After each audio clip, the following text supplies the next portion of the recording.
Formativo de Fundación para la Promoción del Altruismo, institución de asistencia privada, presenta El lado humano del periodismo, un servicio de anunciación, comunicación altruista, compromiso y servicio.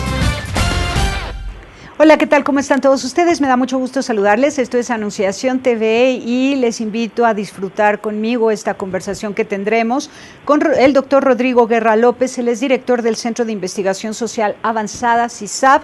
Él es un gran analista, un gran estudioso y además participó en el Sínodo de los Obispos en la Iglesia Católica para que finalmente surgiera de este sínodo muy importante la encíclica Amoris Laetitia de Papa Francisco. Y tenemos también a Jorge Traslocheros Hernández. Él es un gran comunicólogo, investigador del Instituto de Investigaciones Históricas de la UNAM, politólogo, comunicólogo, analista también, una gran voz del pueblo de México, porque nos representa a muchos en las cosas que dice, lo mismo que Rodrigo Guerra. Rodrigo y Jorge, muy bienvenidos a este programa. Yo quiero pues que ustedes aprovechen a dos cosas muy importantes. Por un lado, Rodrigo, que nos actualice sobre los estudios que ahora mismo se están publicando en la Universidad de Hopkins y que nos pongas al día respecto de los nuevos descubrimientos que hay o las afirmaciones a descubrimientos de toda la vida o saberes de toda la vida, cómo los científicos se esmeran en probar lo que la cosa es respecto de la sexualidad humana. Y Jorge Traslocheros, la comunicación social, cómo hacer para que todos seamos escuchados y lleguemos a un acuerdo conforme a la verdad. Vamos con Rodrigo primero. Adelante, Rodrigo. Muy buenas tardes y gracias por el interés en estos temas. En efecto, cada vez existen más y más estudios que hacen una evaluación de lo que en algún momento se festejó y que por parcial ha resultado problemático. Me refiero en particular a los reviews, como le dicen los académicos, que se están haciendo sobre la vida sexual de las personas, sobre qué consecuencias han tenido la ideología de género al interior de las políticas públicas y otras cosas. ¿No te escucho bien? A ver, Rafa, ¿pasa algo con el audio? Rodrigo Guerra, yo no lo escucho bien acá. Entonces, ya te escucho otra vez. Pero capto un ruido un poquito extraño. Sí. Pero continúo un poquito explicando que existe una gran cantidad de estudios que nos muestran una cosa muy importante. Por una parte, que es cierto que la categoría de género ayuda a visibilizar inequidades, injusticias, por largo tiempo ocultadas en nuestra sociedad. Pensemos cómo gracias a... Otra vez se corta. ¿Qué es lo que está pasando? Ay, me interesa muchísimo escuchar a Rodrigo Guerra. ¿Qué tal si lo hacemos vía telefónica entonces, Rodrigo? ¿Sí? Vamos. Perfecto. A ver, Rafa, explícame, no te oigo. Aunque te oigan aquí en vivo todos. La otra línea. Tenemos la otra línea, ya es Jorge Traslocheros. Bueno, a ver, entonces, Rodrigo, a ver, háblanos.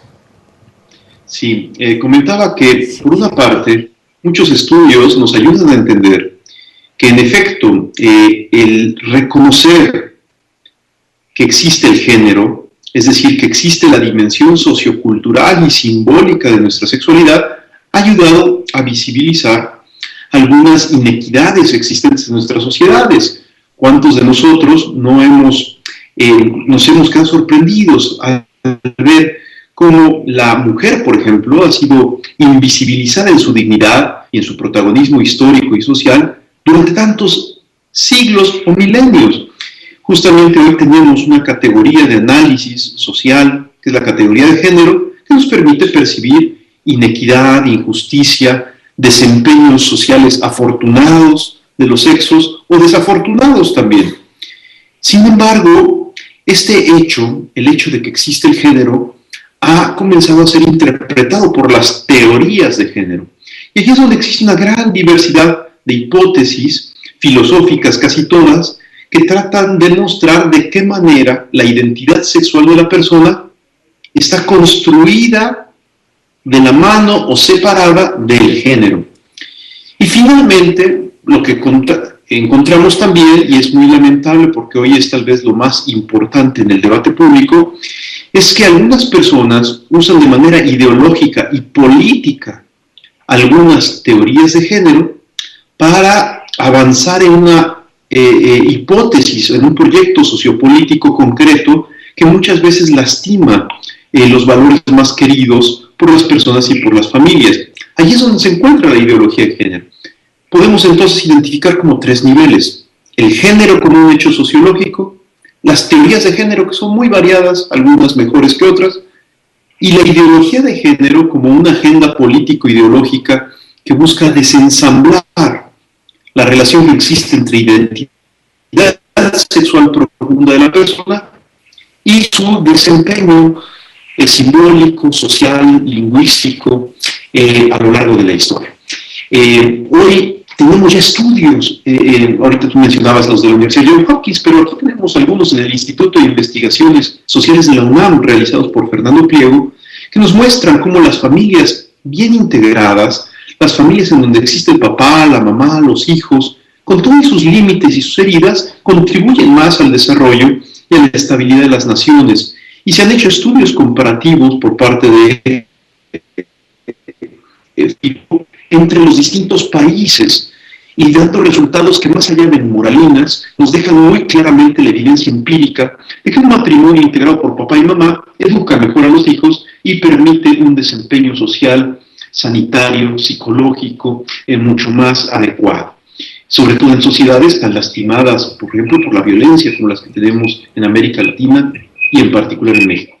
Y existen también evidencias de que a veces cuando las parejas del mismo sexo buscan adoptar, esto introduce a los bebés, a los niños, a los orfanitos, en una nueva vulnerabilidad. A veces no se entiende con claridad. Sí, ¿qué pasó ahí? Sí, sí, entiendo que lo que provocan es muchísima confusión, ¿no? Provocan confusión al hacer creer de manera absurda que la sexualidad es una construcción social, cuando pues el ser humano nace asexuado, nace con una sexualidad definida. Bueno, vamos con Jorge Traslocheros antes de que se nos vaya, que ya nos advirtió que le toca ir por sus hijos a la escuela. A ver, Jorge, no te vayas, Rodrigo Guerra. Jorge Traslocheros. Dime, yo cuando analizo los discursos de unos y otros, lo que veo es que hay una minoría, pero que está siendo respaldada por muchos medios de comunicación que yo no sé si reciben dinero o qué es lo que pasa, pero apoyan con enjundia la ideología de género que tanto daño ha hecho ya a otras naciones y que se pretende introducir en México. ¿Qué es lo que nos está fallando en la comunicación o por qué ellos no escuchan cuando uno dice la verdad? Mira, yo creo que ahí lo más importante que tenemos que hacer es diferenciar perspectiva de género de ideología de género.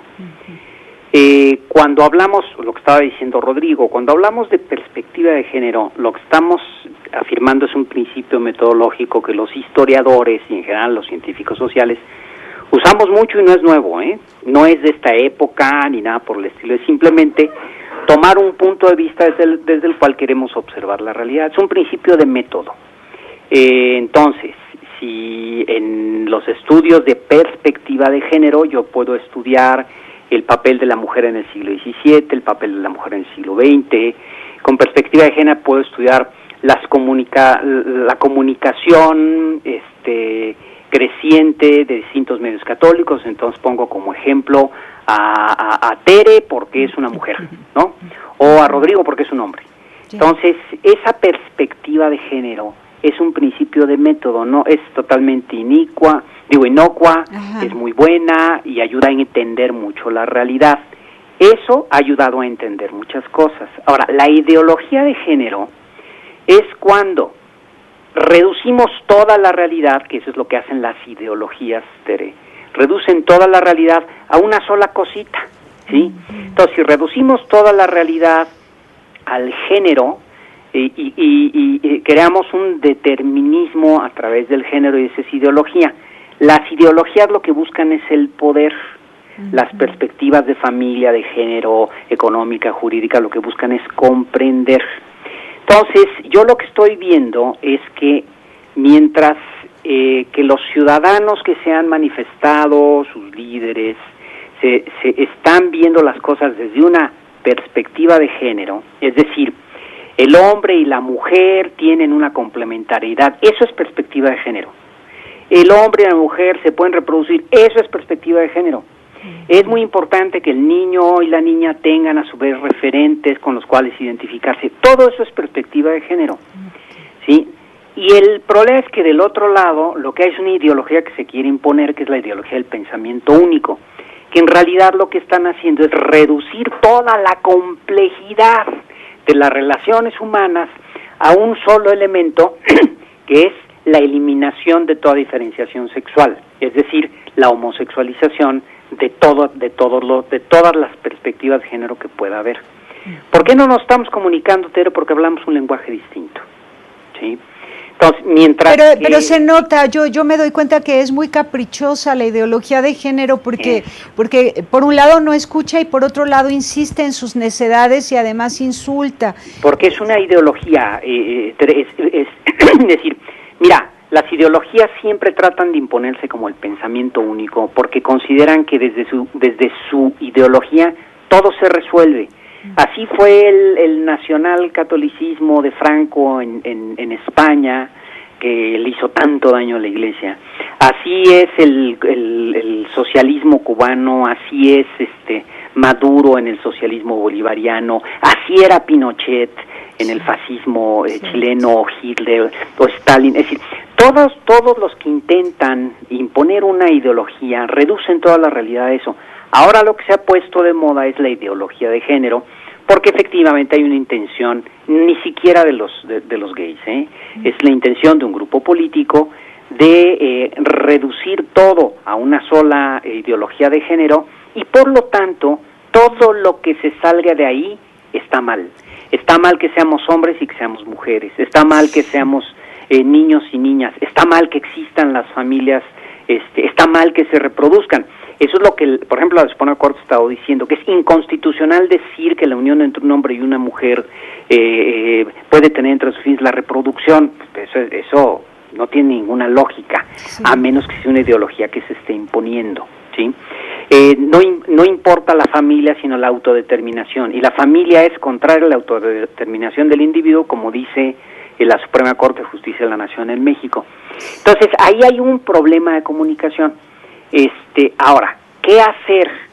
Yo creo que todos estos ciudadanos, mayoritariamente cristianos, católicos, evangélicos, protestantes, mormones, es decir, yo creo que lo que hay que hacer es, punto uno, nunca renunciar a la propia identidad, porque renunciar a la identidad es tanto como renunciar a ti mismo, ¿sí? Es como borrarte para poder... No. Lo que se debe hacer es, y creo que se está haciendo, y se está haciendo bien, poner razones, dar razones de esta situación, porque nuestra mente está diseñada para acabar entendiendo razones, y las ideologías siempre son muy grotescas, que es lo que estamos viendo. Sí. ¿Qué tenemos que hacer? Conciencia y paciencia, es decir, con conocimiento de causa y con mucha paciencia, exponer las razones, seguir exponiendo las razones. Ahora, en tercera idea, muy importante, Tere, en el espacio público, en una democracia, el diálogo no necesariamente significa que en un café nos sentamos a platicar, porque a lo mejor las condiciones no están dadas para eso. Pero el diálogo empieza desde el momento en que los ciudadanos, de manera libre y bien informada, participan del debate público, que es exactamente lo que estamos viendo. Es decir, ciudadanos conscientes que con buen conocimiento de causa salen y expresan sus ideas. Los promotores del pensamiento único, y aquí tenemos que entender que no es un problema de homosexuales, es un problema de imposición de una ideología como pensamiento único. Así como los obreros no tenían nada que ver con los comunistas que decían defenderlos, así ahora los gays tienen muy poco que ver con la ideología de género que dice defenderlos, ¿ok? Sí. Eso lo debemos entender muy claro. Entonces, ¿qué es lo que hay que hacer? En el espacio público de una democracia hay que ir exponiendo razones, explicándolas, aprovechando todos los espacios para irlas, y eso va a ir permeando en la sociedad. Hay que buscar canales, es una acción cultural de muy larga duración, puede tardar muchos años en que la idea permee, pero no debemos seguirla expresando. Debemos alejarnos de la diatriba, del insulto, porque esa es la herramienta que utilizan los paladines del pensamiento único. Sí, sí, sí. Y lo más importante, Tere, entender que el pensamiento único es la forma, es la materia de una dictadura. La forma es si va a ser el socialismo de Maduro o de Chávez, o el populismo o el comunismo o el fascismo. Esas son las formas que toma. Pero toda ideología quiere imponer un pensamiento único, independientemente de su forma, para mejor dominar a la sociedad. En este caso, la ideología de género tiene un peligro muy grande. La democracia vive de sus cuerpos intermedios, es decir, mientras más fuertes son las universidades, la educación, la familia, los sindicatos, los medios de comunicación como mientras más fuertes son, más fuerte es la sociedad civil y mejor democracia tenemos. La intención del pensamiento único es golpear lo más fuertemente posible a estas instituciones que fundamentan la libertad de la ciudadanía. Le pegan a la educación, por eso tratan de imponer una ideología dentro de la educación, controlan las universidades, controlar medios de comunicación, golpear lo más fuertemente posible a la familia, porque la familia es la gran gestora del bien común. Entonces, no perder de vista esto. Y hay estrategias que ellos usan, como por ejemplo el chantaje, el buscar la lástima. Esto es tan viejo, son estrategias muy viejas y obsoletas. Es el chantaje y la lástima y tratar de conmover a todo mundo para que consienta a estos personajes que intentan representar a la mayoría de los homosexuales, pero es inútil, no lo lograrán porque la mayoría de los homosexuales reconocen que han nacido de un hombre y una mujer y que los niños necesitan un papá y una mamá y que cada figura jurídica para cada estilo de vida, matrimonio para hombre y mujer, punto, ellos mismos lo reconocen, pero una minoría provoca lástimas, son unos artistas, usan una actuación.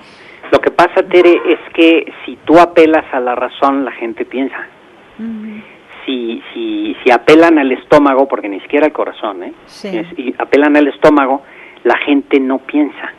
O sea, el objetivo de estas comunicaciones es que la gente no razone, que la gente no piense. Porque si empezamos a razonar y a pensar, lo dijiste tú ahorita perfectamente bien. Es decir, el derecho es muy generoso, sobre todo el derecho civil, y se pueden crear figuras jurídicas para proteger distintas situaciones en las que pueda vivir un ser humano en una sociedad plural y diversa. ¿Sí? Y por eso, cuando se defiende la institución matrimonial por derecho natural o jurídico entre la comunidad entre un hombre y una mujer, es porque lo que se está protegiendo es la forma en que se funda la familia. No es contra nadie, absolutamente contra nadie, pero sí es a favor de la institución más importante de nuestra sociedad, como es la familia, que se funda y se desarrolla a través de la unión de un hombre y una mujer, entre cuyos fines está indudablemente la reproducción, aunque los ministros de la Suprema Corte se hagan pates del coraje. Sí. Ahora, hablando de ello, haciendo un análisis, bueno, cuando uno intenta hacer un análisis político, social, económico, ya sea del mundo o de una nación como la nuestra, pues tiene que usar muchos temas que son transversales. Por ejemplo, yo intento descubrir qué hay detrás de este movimiento y de esta búsqueda de imponernos una ideología de género que tanto daño ya ha probado que hace. Sí. Y pienso en el Tratado Transpacífico, por ejemplo, que tienen que ver las ganancias hasta en un 75% del poderío económico, hasta en un 75% de laboratorios y farmacéuticas, detrás de esta imposición ideológica de la ideología de género. Por ejemplo, me pregunto qué busca la ONU al querer debilitar la voluntad de los habitantes de todos los pueblos metiendo la ideología de género. ¿Qué dinero ganan ellos? ¿Qué pierde y qué gana la Suprema Corte de Justicia de la Nación cuando deja de ser objetiva, cuando se pone como si fuese legisladora y no lo que le corresponde, que es el Poder Judicial, ¿no? Y se pone como poder legislativo, o los organismos defensores de derechos humanos que adoptan este pensamiento único y se olvidan de la diversidad de la humanidad? Fíjate, esto que acabas de decir es muy importante, Tere, porque lo hacen diciendo que defienden la diversidad. Sí. Se equivocan. Esa es la trampa siempre de las ideologías. Es un engaño. ¿Sí? Es decir, siempre están defendiendo una causa superior cuando en realidad están engañando, ¿no? No podemos olvidar que Mussolini o Stalin de la Rusia comunista verdaderamente iban a hacer la revolución mundial que iba a liberar por siempre a la humanidad. Iban a hacer una sociedad tan perfecta que los hombres no tuviéramos la necesidad de ser buenos, fíjate, porque bastaba conseguir las reglas que dictara el Estado. Es decir, siempre hay esta cuestión, pero la politología es muy clara en esto, ¿no? Mientras más débil sea la sociedad civil, mayor será el poder del Estado y la facultad de dominación de los grupos del poder. Esto está muy, muy estudiado, y esto que estamos presenciando ahorita con tanta agresividad no es nuevo. En realidad, esto es tan viejo como los romanos mismos, ¿no? Es decir, imponer una visión única del mundo, imponer una ideología. El problema que tenemos es que vivimos y queremos vivir en una democracia, y afortunadamente, y aquí hay que aplaudirlo y que nos dé gusto, pero llamar también a la conciencia, la sociedad mexicana ya no comulga con piedras de molino. Y por eso ha salido, porque además hay una enorme conciencia que en medio de la corrupción, la violencia, el cinismo de la clase política, ¿no?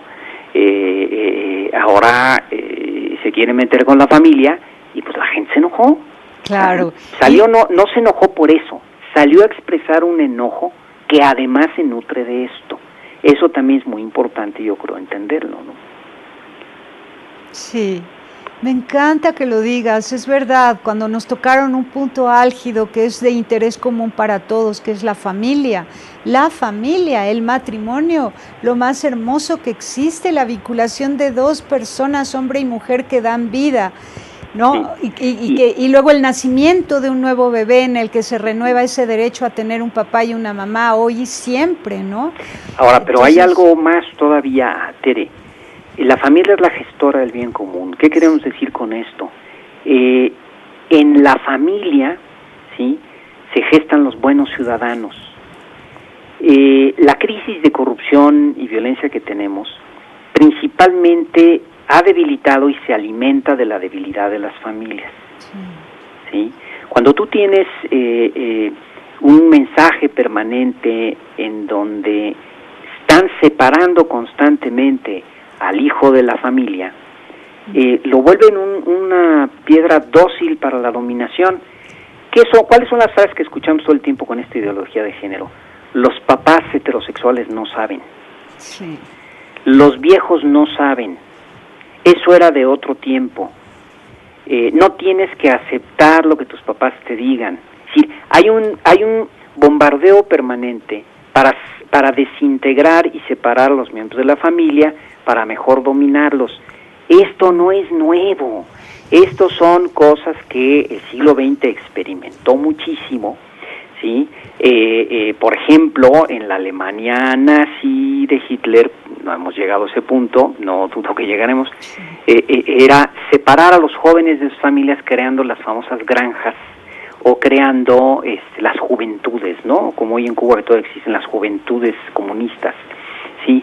Todo este tipo de cosas están ahí. Ahora, pues tenemos que dar razones, denunciar y participar como ciudadanos. Ya no se vale quedarse en casa y no votar, ¿eh? Claro. Ya no se vale no exigirle a los políticos que pongan en la agenda lo que nosotros queremos que pongan. Y yo creo que es importantísimo que en ese momento la ciudadanía le exija a los políticos poner a las familias mexicanas en medio del debate nacional, con total independencia de lo que pueda decir la CONAPRED o lo que digan los promotores de la ideología única o lo que diga la ONU o lo que diga quien sea. Si nosotros no tomamos como ciudadanos responsabilidad sobre el bien de las familias mexicanas, pues entonces difícilmente México va a salir de su crisis de corrupción y de violencia. Así 2 más es. 2 son 4, mi Tere. Claro, y como no sabemos qué premio les dan a las naciones que aceptan la ideología de género y que la imponen desde el Estado a sus ciudadanos. No, sí se sabe muy bien. ¿Qué les dan? Porque ¿cómo es posible que algo de crédito, inversión. Fíjate que el Papa en la exhortación apostólica Amoris Laetitia y en su anterior encíclica lo dice muy claramente. En Laudato Si. Es inhumano la forma en que queriendo imponer un colonialismo ideológico, y se refiere a esto, los países poderosos condicionan los créditos y las ayudas humanitarias a los países pobres. Sí, pero que México sea valiente y no acepte esos condicionamientos ni esa coacción. No, es que aguas, porque nosotros no somos un país pobre, somos un país con pobres, pero México no es un país pobre. Sí. ¿Qué es pretender codearse con las 17 naciones más poderosas del mundo a la vanguardia de la ideología de género? Alguien le vendió esto a Peña Nieto, no sé quién se lo vendió y se la compró. Sí, pero no, hay que despertarlo y apoyarlo para que no tome una decisión en contra de la dignidad humana. Si no somos los ciudadanos que claramente hablemos sin renunciar a nuestra identidad, sin dejarnos intimidar por la imposición de un pensamiento único, van a seguir haciendo lo que se les pegue en la gana, ¿eh? Sí, claro, no, ya nos dejamos mucho, bueno, y unos somos todavía víctimas del legado que nos dejaron otras generaciones, como el feminismo exacerbado, que ya atropelló 2 generaciones adelante de aquellas mujeres que fueron las pioneras de ese movimiento. Uy, sí. Y ha atropellado 2 generaciones, ¿no? Que le han seguido, y qué barbaridad, vemos las consecuencias atroces, y por eso tanto sufrimiento en las familias de México. Ya no vamos a permitir que sigan atropellando la verdad, que sigan... Y bueno, pero sí. Fíjate, el ejemplo que tú estás poniendo es muy interesante, Tere, porque eso lo que provocó fue el crecimiento del machismo. Provocó una desubicación de los hombres en el mundo, es decir, está muy bien, y yo creo que todos lo aplaudimos, y yo como católico, pero como foca lo aplaudo fascinadamente, que la mujer ahora pueda desarrollar mucho más sus potencialidades, si no, no estaríamos platicando, mi Tere. Sí, claro, por supuesto, pero no al grado de perder el sentido de la maternidad. Hombre, me indigna profundamente es que, ¿y los hombres no hay que reeducarlos también? ¿No hay que educar a los hombres para que respeten a las mujeres, para que les den su lugar, para que aprendan a verlas cara a cara? Y como eso no sucede, entonces hay una bola de machitos que se la pasan fastidiando a las mujeres. Pero ese es el problema siempre de las ideologías. Sí. Otra vez, la perspectiva de género nos diría, hoy la mujer tiene muchas posibilidades como nunca antes de hacerse presente en la escena pública y brindarnos toda su sabiduría. La ideología de género dice, ¿sí? Solo las mujeres que se hagan hombres valen, las demás son una bola de babosas, dejadas, etcétera, así que los hijos estorban, el marido estorba, amamantar es una cosa de la prehistoria o cosas así, sí. Esa es la ideología. Sí. Esa es la ideología, claro. Perspectiva de género es aquella que reconoce las capacidades de la mujer dentro de toda la sociedad, incluso su presencia en la familia. E ideología de género es la que le da peso a la mujer independientemente del varón, no distingue entre hombre y mujer. Más aún, en contra de, más aún. Y en contra de sí misma, ¿no? Claro, porque incluso la feminidad para la ideología de género resulta ridícula. Exactamente. Qué cosa tan grave. Bueno, pues yo te agradezco enorme, Jorge Traslocheros. ¿Ya te vas a ir o te quedas con nosotros? Está con nosotros Rodrigo Guerra, lo ponemos en pantalla. Ya me voy corriendo a recoger a mis hijas a la escuela porque los hombres hoy tenemos una responsabilidad muy importante, Tere, que es reeducarnos a nosotros mismos en apoyo con nuestras mujeres. Qué bueno, me alegra. ¿Eh? Abrazo eso que dices y bendiciones a ti, a tu mujer y a tus hijitos. Un abrazo fuerte. Gracias. Muchas gracias, un beso, saludos al gran Rodrigo. Gracias, aquí Vale. está Rodrigo. Hasta luego. Hasta luego. Ustedes han tenido los datos de Jorge Traslocheros en pantalla, pueden estar en comunicación con él a través de Twitter y su correo electrónico. Ahora, Rodrigo Guerra, volvemos contigo. Hablemos de Amoris Laetitia, hablemos de los nuevos descubrimientos o más bien los avales científicos al respeto de la diferencia natural entre hombre y mujer, la complementariedad entre hombre y mujer, la paternidad y maternidad para bien de los niños y niñas. ¿Cómo abordas el tema? Sí. Creo que ya me están escuchando por el teléfono. Ay, qué bueno, entonces ahora está... Nada más bajarle el volumen a tu computadora para que no haya reverberancia. Perfecto. Y disfrutamos más tu voz. A ver. Pues muy bien, justamente una de las cosas tal vez más interesantes de este debate es que, como ya Jorge Traslocheros lo señalaba, pareciera que la diversidad que existe en nuestra sociedad no se quiere reconocer con instituciones diversas, sino que se cae en la fácil trampa de tratar de meter en una institución de corte heterosexual como es el matrimonio, la diversidad afectiva, social, sanitaria, humana, de las parejas del mismo sexo que desean vivir de una manera estable. Esto llama la atención porque esto no es nuevo. Una cosa interesante, un poco de filosofía, a lo mejor nos hace bien en este momento, sí, es descubrir cómo el viejo Aristóteles había pensado que la mujer, para que pueda salir de su nivel de inferioridad, como él la consideraba, tenía que imitar al varón. Entonces, digámoslo así, Aristóteles es el padre de la liberación femenina por vía masculina o masculinizante. Sí. Platón, que había sido el maestro de Aristóteles, pensaba bien distinto. Él pensaba que la mujer tendría que encontrar su propio espacio diverso al del varón para poder emanciparse y no vivir en una condición de inferioridad. Curiosamente, con dificultad lo fuimos descubriendo, el primer feminismo que hubo a finales del siglo XIX y principios del XX intentaba liberar a la mujer por vía masculinizante. Y fue una conquista social y cultural el descubrir el que la mujer tiene que liberarse, por supuesto, del yugo injusto que a veces los hombres le endilgamos, pero no por una vía que la masculinice, sino por una vía que recupere su genio, su especificidad. Y por eso es que desde mediados del siglo XX se comenzó a hablar del genio femenino, es decir, de la originalidad que posee la mujer al interior de la sociedad y que debe de defender y promover. Hoy está pasando algo similar con las parejas del mismo sexo, que sienten como la tentación de buscar incluirse dentro de una sociedad que histórica y jurídicamente ha sido de naturaleza heterosexual y al contrario no buscan encontrar formas o figuras jurídicas ad hoc que reconozcan su especificidad y sus peculiaridades, que desde un punto de vista moral a lo mejor a algunos no nos pueden gustar, pero que desde el punto de vista jurídico pues requerirán ser atendidas y entendidas, porque el derecho, ante todo, lo que salvaguarda o lo que busca es respetar las condiciones de justicia para que las más diversas personas podamos convivir sin agredirnos. Así las cosas, yo celebro cuando veo que algunas pocas voces ya empiezan hoy por hoy a advertir que necesitamos instituciones diferentes para proteger derechos diferentes en el debate actual sobre el matrimonio igualitario, que, como su nombre lo indica, quiere igualar lo diverso y eso lastima la diversidad. Así es, quiere igualar lo diverso y eso lastima la diversidad.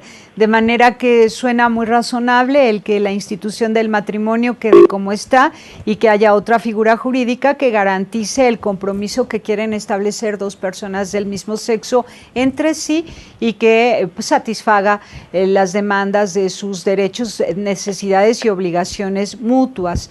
Ahora, para los niños, un papá y una mamá, porque si es que papá y mamá son los que han gestado un bebé, es natural, es obvio que ese bebé necesita de todos los bienes intelectuales, espirituales y afectivos de un papá y una mamá para su formación. Exactamente, y nuevamente los estudios más recientes, sociológicos, psicológicos, están recuperando esa intuición que seguramente muchos de nosotros tenemos aun cuando no seamos expertos en esos territorios. El aporte diferenciado de lo diverso enriquece la vida, mientras que la homologación en una sola modalidad de experiencia humana empobrece la vida y el desarrollo. Esto es un principio válido para cualquier sociedad plural, porque en el fondo es el que manifiesta que la pluralidad es un factor de enriquecimiento, pero es particularmente importante al interior de la educación de los niños y de los jóvenes, porque el aporte diferenciado de lo masculino y de lo femenino nos permite justamente comprender que la sociedad es diversa, que existen aportes distintos, que no existe una sola forma de ser humano, y que papá y mamá dan algo diverso, diferente, para el crecimiento de una personalidad sana. Un autor tan poco conservador como Sigmund Freud, justamente comenzó a descubrir la riqueza del aporte diferenciado de papá y mamá, y justamente empezó a denunciar que es una fuente de neurosis cuando este aporte diferenciado de papá y mamá no se da de una manera sana, complementaria, en donde lo diverso se integra con lo diverso, sino que Sigmund Freud justamente mostró que había maneras patológicas cuando hay un papá débil y una mamá demasiado autoritaria o viceversa. Hay maneras patológicas de intentar suprimir el aporte sano, enriquecedor, rico que provee lo masculino y lo femenino. Hoy, si tenemos futuro como sociedad, será aceptando lo diverso, incluidas a las personas homosexuales, pero dentro de marcos jurídicos igualmente diversos, que respeten algo tan querido y tan profundo como es la institución del matrimonio, y que innoven en materia de sociedades de convivencia, en donde se pueden salvaguardar derechos patrimoniales y sociales de personas de igual o diferente sexo que quieren convivir de manera estable. Claro, que se quieren comprometer uno con el otro o una con la otra, ¿no? Ahora, ellos han, una microminoría, porque realmente no es esa mayoría de personas que sienten atracción al mismo sexo o que practican la homosexualidad, los que han pugnado por esta introducción de la ideología de género que tanto daño hace a nuestro país, ¿no? Esa minoría han insultado a los sacerdotes de la Iglesia Católica, han dicho señalado de pederastas a todos como si todos fueran pederastas, ¿no? Han omitido reconocer que desde Benedicto XVI hay una sanción absoluta, definitiva para quienes han cometido ese delito, en fin. Pero pues celebro que la Iglesia Católica ha mantenido la paz, ¿no? Y ha sabido dialogar y perseverar en la defensa del matrimonio hombre-mujer y la defensa de los niños. Esto que tú notas es muy importante y yo creo que hay que visibilizarlo claramente. A nivel de discurso, se ha acusado a la Iglesia Católica de intolerante, homófoba, vertical, inquisidora, perseguidora de homosexuales, violenta, cerrada al diálogo. Pero, curiosamente, durante las manifestaciones que hemos vivido en los últimos días, tanto en la Ciudad de México como en otras partes de la República, quienes han asumido un tono beligerante, agresivo, provocador, no me atrevo a decir que hayan sido los homosexuales, sino los líderes de algunos grupos de activistas pro-homosexual que, por ejemplo, colocaron un enorme letrero en Paseo de la Reforma con la frase "Iglesia asesina". Mientras que en las manifestaciones a favor de la familia y del matrimonio prácticamente eran como kermeses donde iban los papás con los hijos en un tono muy, muy pacífico. Prácticamente no hubo ningún tipo de descalificación u homofobia que de repente algunos católicos podemos llegar a tener en el momento de la pasión o del exceso. Pues a pesar de que las manifestaciones fueron muy grandes en todo el país y en la Ciudad de México también, no hubo situaciones de exceso, de extremismo, sino que al contrario hubo un tono más bien a favor del matrimonio, eso sí, y sin meterse a juzgar la condición homosexual, que el Papa Francisco mismo nos ha enseñado, en particular a los católicos, que debemos, antes de juzgarla y condenarla, acogerla pastoralmente y eclesialmente para poder inaugurar una nueva etapa al interior de la Iglesia Católica, en donde las personas con preferencias hacia personas del mismo sexo sean acogidas y atendidas pastoralmente, porque merecen, por su dignidad y por ser hijos de Dios, el mayor de los cariños y de las ternuras por parte de la comunidad eclesial.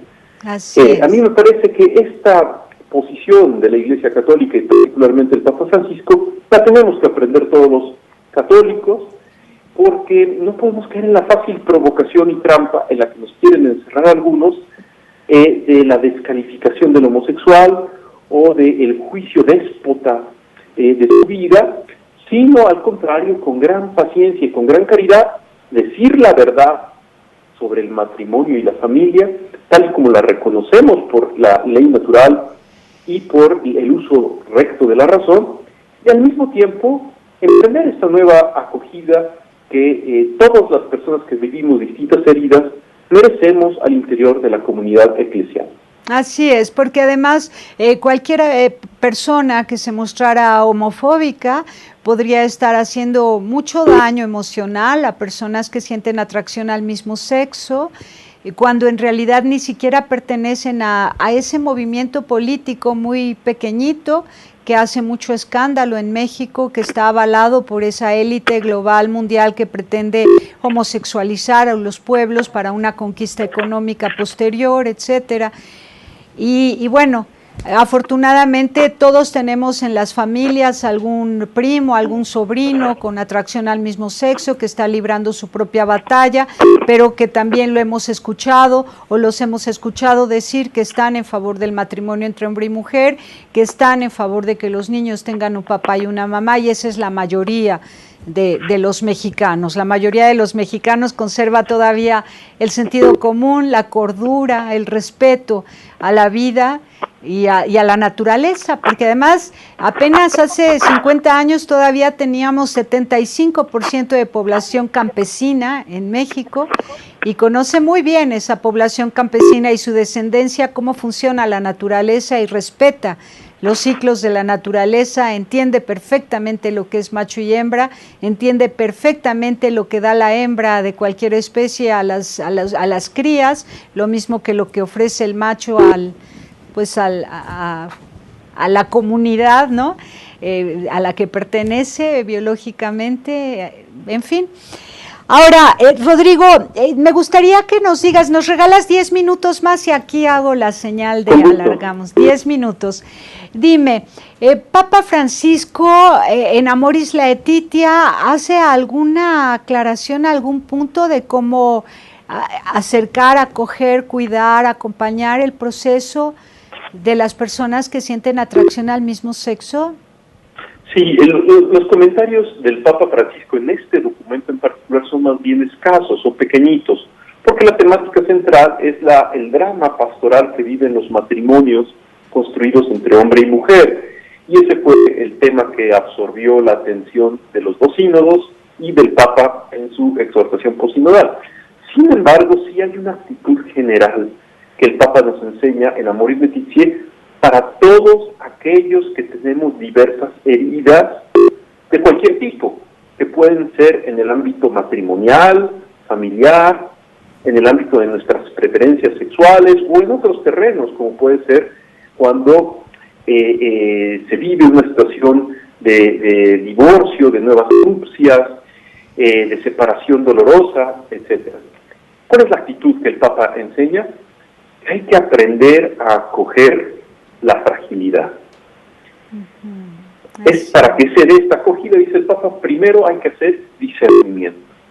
Es decir, evitar el juicio intempestivo y brutal que muchas veces en nombre de la verdad termina lastimando la dignidad del otro porque lo agrede cuando se le juzga o se le acusa moralmente sin haber primero entendido en qué circunstancias se encuentra. Lo primero es un discernimiento lento que nos ayuda a entender qué está viviendo el otro. Segundo, hay que acompañar estos discernimientos para que realmente no sean verdaderos y no sean una ficción pastoral. Necesitan llevar acompañamiento. El Papa dice, cuando habla de acompañamiento, que debe de haber gradualidad pastoral, es decir, paciencia en el modo como Dios actúa en cada persona, de manera misteriosa. Ninguno de nosotros se convierte de golpe y porrazo, sino que los procesos de cambio y transformación humana y cristiana son graduales. Entonces Francisco insiste mucho que aprendamos a ser muy pacientes, porque ninguno de nosotros vive en una situación perfectamente regular.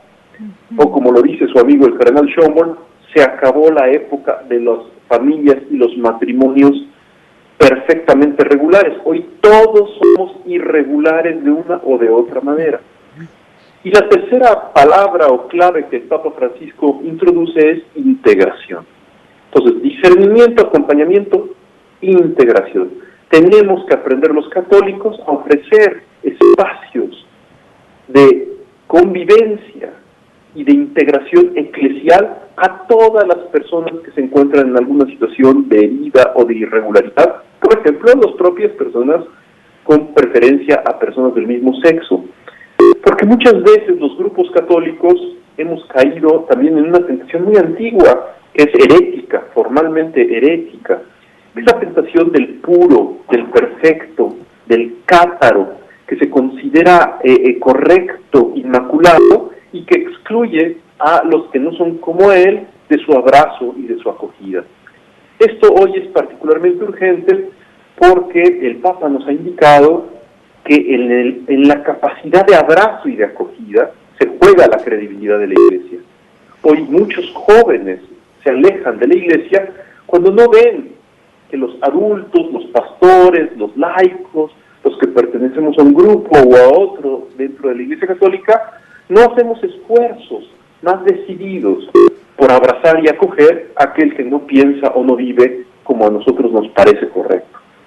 Ahí tenemos que hacer un gran camino de aprendizaje para mostrar más allá de cuestiones de moda que la vida cristiana es para todos, no importa en qué circunstancia nos encontremos, y en la medida en que lo mostremos con hechos y no solamente con rollitos, podremos inaugurar un nuevo momento de reforma y de renovación para nuestra propia Iglesia. Sí. Tenemos que renovar esa relación personal con Cristo, que es la que nos hace sentir amor por todos y sentir pues que estamos cumpliendo una misión cada vez que nos trascendemos a nosotros mismos, al acoger a otros y al servir a otros, ¿no? Así es. Y eso adentro de cada comunidad, de cada templo, de cada iglesia con minúscula, para que la gran iglesia pues haga eso, que brille el Espíritu Santo, que ilumine al mundo, que sea una fiesta esto de vivir, ¿no? Esto de peregrinar en el tiempo y el espacio. Ahora, Rodrigo, ¿qué es finalmente sexualidad ahora con tanta confusión y tanta terminología inventada, sofismas, premisas falsos en los discursos de la ideología de género? ¿Qué dirías, persona y sexualidad, o qué es la sexualidad humana? Sí, la sexualidad es una capacidad transversal que tenemos los seres humanos y que atraviesa todas las dimensiones de nuestra persona. Muchos de nosotros la identificamos con los órganos sexuales, o si estamos un poco más estudiados, con genes y cromosomas. Y es cierto que la sexualidad se manifiesta en nuestros órganos sexuales y en nuestros cromosomas, pero la sexualidad también está presente en nuestra mente, en nuestra manera de pensar, de escribir, de decidir, de vestir, de relacionarnos socialmente. Entonces, ¿qué quiere decir esto? Que la sexualidad es mucho más que la genitalidad. Es una capacidad que los seres humanos tenemos para afrontar el mundo, vivir las relaciones con nuestro prójimo, y muy especialmente es una gran capacidad hecha en el ser humano al servicio del amor. A diferencia de la sexualidad animal, el hombre puede vivir su sexualidad no solo respondiendo al instinto, sino respondiendo al misterio de la persona del otro y de su dignidad. En otras palabras, los fenómenos del amor, el enamoramiento y la atracción ficción humanos se distinguen de la instintividad animal porque justamente descubren un nuevo universo que va más allá de los instintos, que es el universo del amor específicamente humano. Por eso es que la sexualidad humana es un universo tan rico, tan bello, que nos permite mostrar de una manera empírica, no solo teórica, que el ser humano es más que un ser muy evolucionado en el reino animal, es un ser propiamente personal, que tiene una historia única e irrepetible, y que en el momento de vivir la sexualidad podemos hacer de la sexualidad un momento, una ocasión para descubrir el misterio del otro y cantarle un homenaje justamente a través de un beso, de una caricia o de un compromiso de por vida como el que se da al interior del matrimonio. Así es maravillarse de las diferencias, maravillarse del otro tan distinto a uno como mujer. Y a él también, que se deje inundar de la maravilla que siente al observar a su mujer y saber que es un regalo de Dios para ella y que juntos hacen mucho, porque la visión se completa, la visión de la vida se hace grande, grande, grande cuando es pues hombre y mujer mirando aquello que ven en todo su entorno, en el mundo entero, que ven de Dios, porque además la forma en la que la mujer conoce a Dios es distinta a la forma en la que el hombre lo conoce, y al platicarse lo que cada uno ve de quién es Dios, completan su visión de Dios. Es una maravilla, es increíble, ¿no?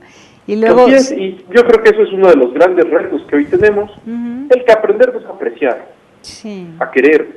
Esto es algo muy propio de nuestra época, apreciar lo diverso, pero además es muy propio de la vida cristiana, del Evangelio, en donde Jesús justamente introdujo como una novedad sociocultural en su propio tiempo, un nuevo trato a todas las personas que por una u otra manera estaban marginadas, discriminadas o poco valoradas. Uno de esos sectores fue justamente el trato novedosísimo que él tuvo con las mujeres y que le permitió afirmar también frente a la mujer que el amor es más grande que la ideología. Así es. La ideología de su tiempo, la ideología del Imperio Romano y del mundo pagano antiguo aplastaba y no reconocía la dignidad de la mujer, y Jesús es uno de los primeros que empieza justamente a mostrar que la mujer adúltera tiene dignidad y merece respeto, que la mujer anciana también debe ser acogida y respetada, que su propia madre tiene un papel especial en la historia personal y hasta en la historia de la salvación, y con esto la Revolución Cristiana realmente introdujo una de las novedades más hermosas que hay y que hoy nos podemos honrar de tener los cristianos, que es la novedad de que todo ser humano, independientemente de su identidad sexual y hasta de sus preferencias, tiene dignidad y puede ser invitado a vivir como hijo de Dios si se sumerge en el misterio de Cristo. Me encanta, lo has dicho muy bien y yo ya no quiero agregar nada más que regresar el programa y verlo completito, porque me ha encantado esta conversación contigo y con Jorge Traslocheros. Gracias, Tere. Que Dios los siga iluminando, que sigan regalándonos tanto de su conocimiento y de sus convicciones, su esperanza, de verdad que son grandes. Un abrazo muy, muy fuerte, y a ti y a toda tu familia. Abrazo para ti, Tere, y para toda tu audiencia. Gracias, y también para todo tu equipo en CISAF. Muchas gracias. Gracias. Gracias. Pásela bien haciendo el bien. Hasta la próxima. Sí hay soluciones. Aquí, en el portal informativo de Fundación para la Promoción del Altruismo, Institución de Asistencia Privada. El lado humano del periodismo. Un servicio de anunciación, comunicación altruista. Participa en Facebook, Todo México Somos Hermanos, y síguenos en Twitter, @somos_hermanos.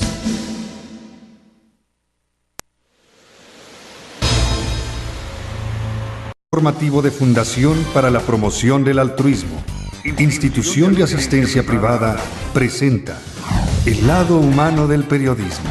Un servicio de anunciación, comunicación altruista, compromiso y servicio. Hola, ¿qué tal? ¿Cómo están todos ustedes? Me da mucho gusto saludarles. Esto es Anunciación TV y les invito a disfrutar conmigo esta conversación que tendremos con el doctor Rodrigo Guerra López. Él es director del Centro de Investigación Social Avanzada, CISAV. Él es un gran analista, un gran estudioso y además participó en el Sínodo de los Obispos en la Iglesia Católica para que finalmente surgiera de este sínodo muy importante la encíclica Amoris Laetitia de Papa Francisco. Y tenemos también a Jorge Traslocheros Hernández. Él es un gran comunicólogo, investigador del Instituto de Investigaciones Históricas de la UNAM, politólogo, comunicólogo, analista también, una gran voz del pueblo de México, porque nos representa a muchos en las cosas que dice, lo mismo que Rodrigo Guerra. Rodrigo y Jorge, muy bienvenidos. Los reviews, como le dicen los académicos, que se están haciendo sobre la vida sexual de las personas, sobre qué consecuencias han tenido la ideología de género al interior de las políticas públicas y otras cosas. ¿No te escucho bien? A ver, Rafa, ¿pasa algo con el audio? Rodrigo Guerra, yo no lo escucho bien acá. Entonces, ya te escucho otra vez. Pero capto un ruido un poquito extraño. Sí. Pero continúo un poquito explicando que existe una gran cantidad de estudios que nos muestran una cosa muy importante.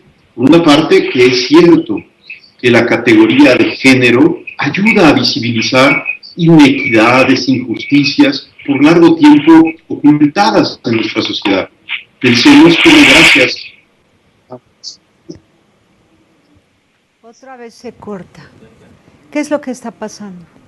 Ay, me interesa muchísimo. Bienvenidos a este programa. Yo quiero pues que ustedes aprovechen a dos cosas muy importantes. Por un lado, Rodrigo, que nos actualice sobre los estudios que ahora mismo se están publicando en la Universidad de Hopkins y que nos pongas al día respecto de los nuevos descubrimientos que hay o las afirmaciones a descubrimientos de toda la vida o saberes de toda la vida, cómo los científicos se esmeran en probar lo que la cosa es respecto de la sexualidad humana. Y Jorge Traslocheros, la comunicación social, cómo hacer para que todos seamos escuchados y lleguemos a un acuerdo conforme a la verdad. Vamos con Rodrigo primero. Adelante, Rodrigo. Muy buenas tardes y gracias por el interés en estos temas. En efecto, cada vez existen más y más estudios que hacen una evaluación de lo que en algún momento se festejó y que por parcial ha resultado problemático. Me refiero en particular... Escuchar a Rodrigo Guerra. ¿Qué tal si lo hacemos vía telefónica entonces, Rodrigo? ¿Sí? Vamos. Perfecto. A ver, Rafa, explícame, no te oigo. Aunque te oigan aquí en vivo todos. La otra línea. Tenemos la otra línea, ya es Jorge Traslocheros. Bueno, a ver, entonces, Rodrigo, a ver, háblanos. Sí, comentaba que, por una parte, muchos estudios nos ayudan a entender que, en efecto, el reconocer que existe el género, es decir, que existe la dimensión sociocultural y simbólica de nuestra sexualidad, ha ayudado a visibilizar algunas inequidades existentes en nuestras sociedades. ¿Cuántos de nosotros nos hemos quedado sorprendidos al ver cómo la mujer, por ejemplo, ha sido invisibilizada en su dignidad y en su protagonismo histórico y social durante tantos siglos o milenios? Justamente hoy tenemos una categoría de análisis social, que es la categoría de género, que nos permite percibir inequidad, injusticia, desempeños sociales afortunados de los sexos o desafortunados también. Sin embargo, este hecho, el hecho de que existe el género, ha comenzado a ser interpretado por las teorías de género. Y aquí es donde existe una gran diversidad de hipótesis filosóficas, casi todas, que tratan de mostrar de qué manera la identidad sexual de la persona está construida de la mano o separada del género.